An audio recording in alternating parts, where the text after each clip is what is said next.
Mr. JD Vance, who was here last year as senator, and we are very happy that he has come back to Munich, and we are very much looking forward to his speech. Please welcome Vice-President JD Vance.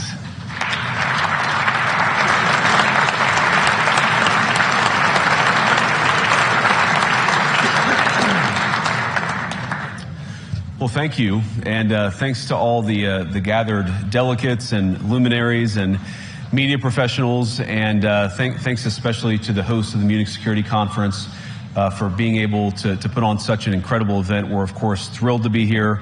We're happy to be here.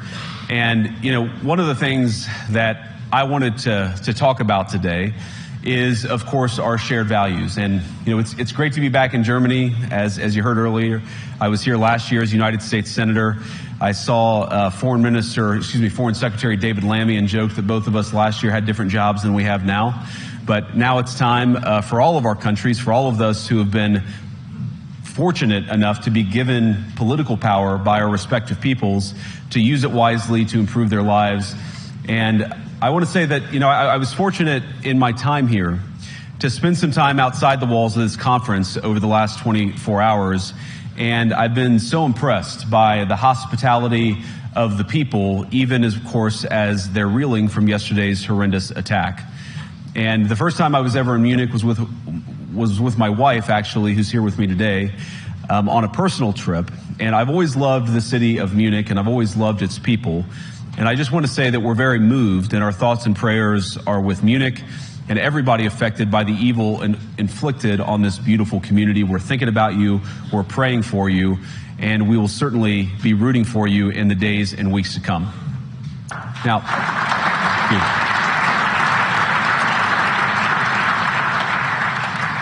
I hope that's not the last bit of applause that I get, but we gather at this conference, of course, to discuss security, and normally we mean threats to our external security. I see many great military leaders gathered here today.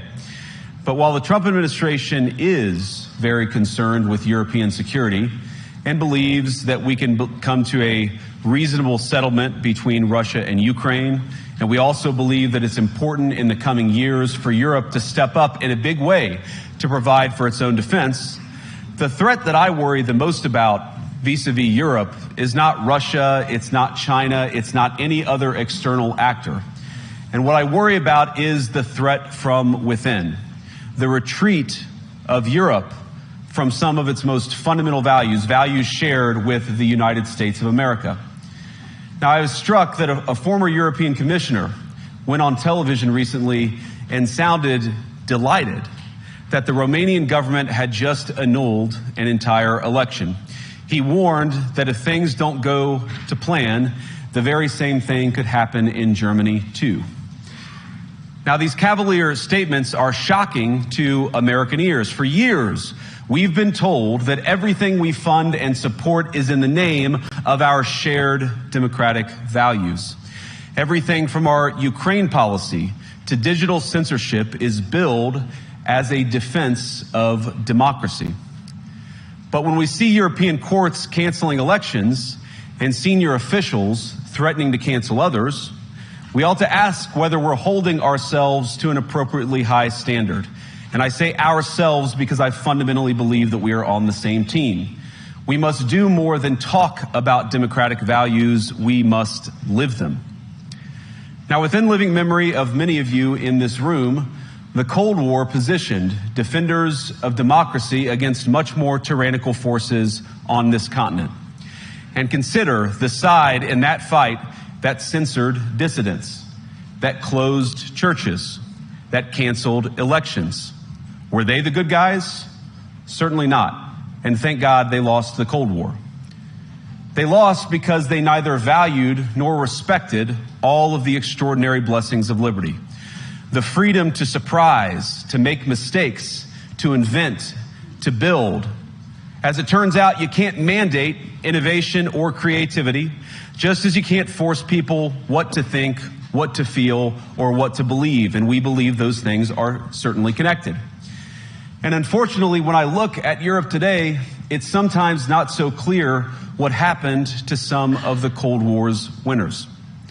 I look to Brussels, where EU commissars warn citizens that they intend to shut down social media during times of civil unrest the moment they spot what they've judged to be, quote, hateful content. Or to this very country, where police have carried out raids against citizens suspected of posting anti-feminist comments online as part of, quote, combating misogyny on the internet, a day of action. I look to Sweden, where 2 weeks ago the government convicted a Christian activist for participating in Koran burnings that resulted in his friend's murder. And as the judge in his case chillingly noted, Sweden's laws to supposedly protect free expression do not, in fact, grant, and I'm quoting, a free pass to do or say anything without risking offending the group that holds that belief.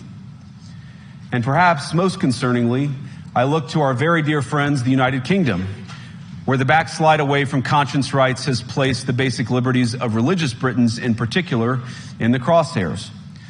A little over 2 years ago, the British government charged Adam Smith Connor, a 51-year-old physiotherapist and an Army veteran, with the heinous crime of standing 50 meters from an abortion clinic and silently praying for 3 minutes. Not obstructing anyone, not interacting with anyone, just silently praying on his own. And after British law enforcement spotted him and demanded to know what he was praying for, Adam replied simply, it was on behalf of the unborn son he and his former girlfriend had aborted years before. Now, the officers were not moved. Adam was found guilty of breaking the government's new buffer zones law, which criminalizes silent prayer and other actions that could influence a person's decision within 200 meters of an abortion facility. He was sentenced to pay thousands of pounds in legal costs to the prosecution. Now, I wish I could say that this was a fluke, a one-off crazy example of a badly written law being enacted against a single person. But no, this last October, just a few months ago, the Scottish government began distributing letters to citizens whose houses lay within so-called safe access zones, warning them that even private prayer within their own homes may amount to breaking the law. Naturally, the government urged readers to report any fellow citizens suspected guilty of thought crime. In Britain and across Europe, free speech, I fear, is in retreat. And in the interest of comedy, my friends, but also in the interest of truth, I will admit that sometimes the loudest voices for censorship have come not from within Europe, but from within my own country, where the prior administration threatened and bullied social media companies to censor so-called misinformation. Misinformation like, for example, the idea that coronavirus had likely leaked from a laboratory in China. Our own government encouraged private companies to silence people who dared to utter what turned out to be an obvious truth. So I come here today not just with an observation, but with an offer. And just as the Biden administration seemed desperate to silence people for speaking their minds, so the Trump administration will do precisely the opposite, and I hope that we can work together on that.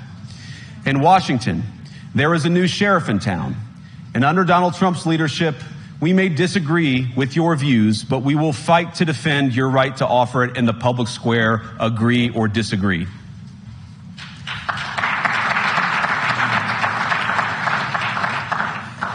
Now, we're at the point, of course, that the situation has gotten so bad that this December, Romania straight up canceled the results of a presidential election based on the flimsy suspicions of an intelligence agency and enormous pressure from its continental neighbors. Now, as I understand it, the argument was that Russian disinformation had infected the Romanian elections. But I'd ask my European friends to have some perspective. You can believe it's wrong for Russia to buy social media advertisements to influence your elections. We certainly do. You can condemn it on the world stage even. But if your democracy can be destroyed with a few $100,000 of digital advertising from a foreign country, then it wasn't very strong to begin with. Now, the good news is that I happen to think your democracies are substantially less brittle than many people apparently fear. And I really do believe that allowing our citizens to speak their mind will make them stronger still. Which, of course, brings us back to Munich, where the organizers of this very conference have banned lawmakers representing populist parties on both the left and the right from participating in these conversations. Now, again, we don't have to agree with everything or anything that people say.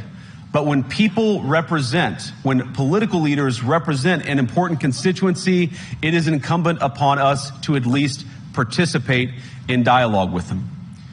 Now, to many of us on the other side of the Atlantic, it looks more and more like old entrenched interests hiding behind ugly Soviet-era words like misinformation and disinformation, who simply don't like the idea that somebody with an alternative viewpoint might express a different opinion or, God forbid, vote a different way or, even worse, win an election. Now, this is a security conference, and I'm sure you all came here prepared to talk about how exactly you intend to increase defense spending over the next few years in line with some new target. And that's great, because as President Trump has made abundantly clear, he believes that our European friends must play a bigger role in the future of this continent. We don't think, you hear this term, burden sharing, but we think it's an important part of being in a shared alliance together that the Europeans step up while America focuses on areas of the world that are in great danger. But let me also ask you, how will you even begin to think through the kinds of budgeting questions if we don't know what it is that we're defending in the first place? I've heard a lot already in my conversations, and I've had many, many great conversations with many people gathered here in this room. I've heard a lot about what you need to defend yourselves from, and of course that's important. But what has seemed a little bit less clear to me, and certainly I think to many of the citizens of Europe, is what exactly it is that you're defending yourselves for. What is the positive vision that animates this shared security compact that we all believe is so important? And I believe deeply that there is no security if you are afraid of the voices, the opinions, and the conscience that guide your very own people. Europe faces many challenges, but the crisis this continent faces right now, the crisis I believe we all face together, is one of our own making. If you're running in fear of your own voters, there is nothing America can do for you. Nor, for that matter, is there anything that you can do for the American people who elected me and elected President Trump. You need democratic mandates to accomplish anything of value in the coming years. Have we learned nothing that thin mandates produce unstable results? But there is so much of value that can be accomplished with the kind of democratic mandate that I think will come from being more responsive to the voices of your citizens. If you're going to enjoy competitive economies, if you're going to enjoy affordable energy and secure supply chains, then you need mandates to govern, because you have to make difficult choices to enjoy all of these things. And of course, we know that very well in America.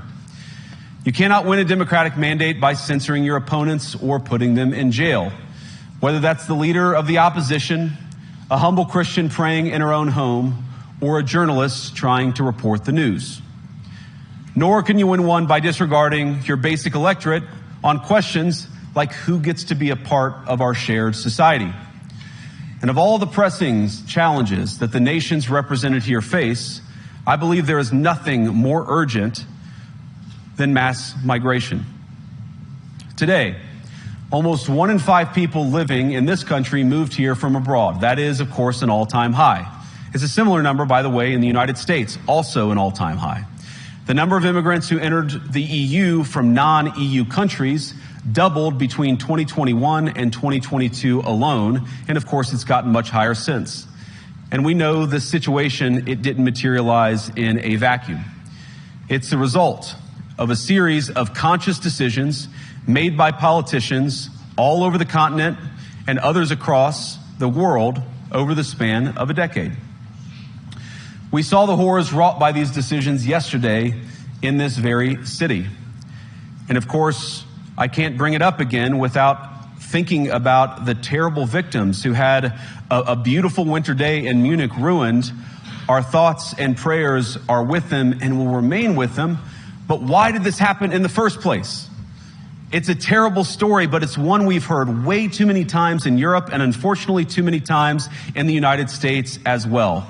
An asylum seeker, often a young man in his mid-20s, already known to police, rams a car into a crowd and shatters a community. How many times must we suffer these appalling setbacks before we change course and take our shared civilization in a new direction? No voter on this continent went to the ballot box to open the floodgates to millions of unvetted immigrants. But you know what they did vote for? In England, they voted for Brexit, and agree or disagree, they voted for it. And more all over Europe, they're voting for political leaders who promise to put an end to out-of-control migration. Now, I happen to agree with a lot of these concerns, but you don't have to agree with me. I just think that people care about their homes, they care about their dreams, they care about their safety and their capacity to provide for themselves and their children. And they're smart. I think this is one of the most important things I've learned in my brief time in politics.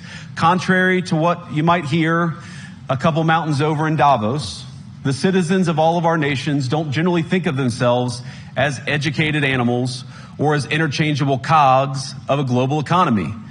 And it's hardly surprising that they don't want to be shuffled about or relentlessly ignored by their leaders. And it is the business of democracy to adjudicate these big questions at the ballot box.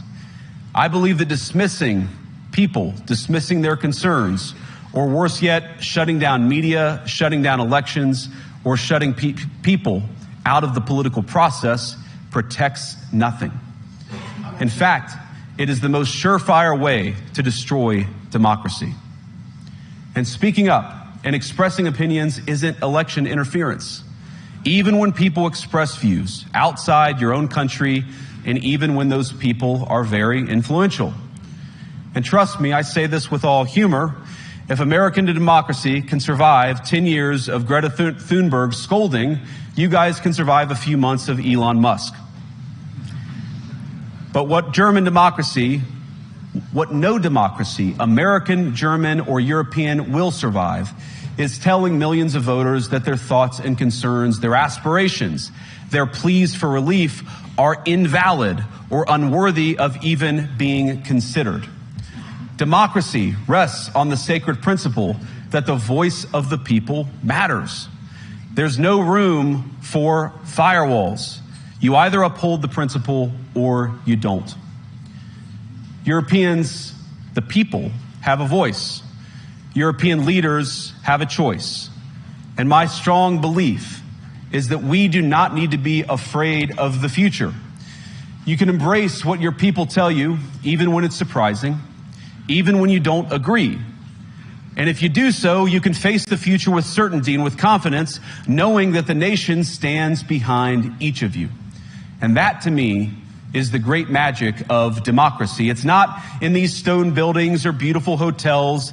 It's not even in the great institutions that we have built together as a shared society. To believe in democracy is to understand that each of our citizens has wisdom and has a voice. And if we refuse to listen to that voice, even our most successful fights will secure very little.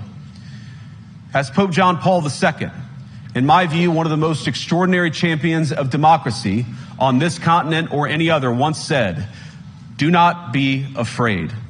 We shouldn't be afraid of our people, even when they express views that disagree with their leadership. Thank you all. Good luck to all of you. God bless you. Don't miss out. Log on to oneindia.com for more updates.